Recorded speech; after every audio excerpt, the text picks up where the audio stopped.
David Vann with the Vann team, and I'm here with a new market report. You know, it's late August, and August is hot, and people don't like to move a lot in August. And if you've been in St. Petersburg over the last 3 months, then you've seen the temperature and the weather get hotter and hotter.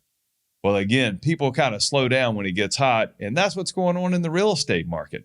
Things are kind of slowing down, and I've been talking about it for the past couple of months, and we're just seeing more of it in August. It's actually somewhat striking. In fact, in July of 2022, 846 single-family homes got sold in Pinellas County. In July of 2021, 1,223 homes got sold in Pinellas County. That's a 31% drop in the number of units that got sold. It translates to about $100 million in a reduction of sales volume in dollars.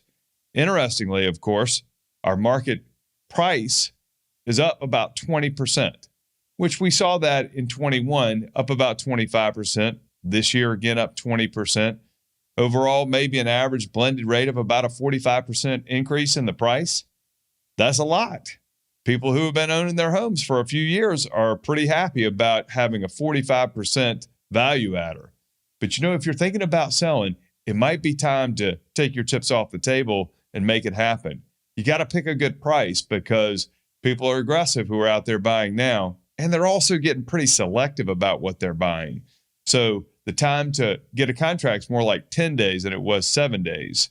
And people are starting to take those financing contingencies and appraisal contingencies, and they're doing so a lot of, and then people are giving concessions on their inspections and repairs and stuff like that. So really, buyers and sellers are starting to work together to make a deal. It's not just a seller's market.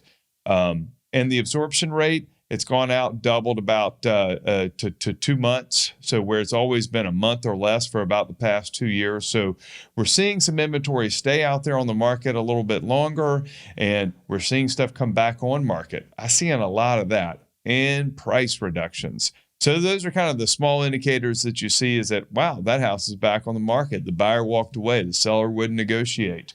Or, wow, another price reduction. So I do some spreadsheets where I look at original list price versus current list price. It's a nice way to see how motivated the seller was, but it also gives you a story about how high the seller went out there on the market. How much did they ask? Were they aggressive with how much they wanted for their house? Maybe it wasn't worth that much. Maybe they didn't have a realtor helping them understand what the market comparables were saying.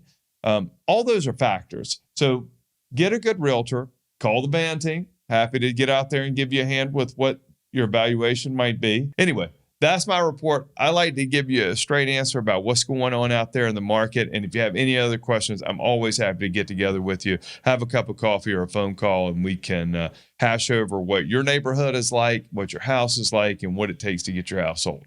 All right, David Vann with the Vann team. All right, stay cool out there.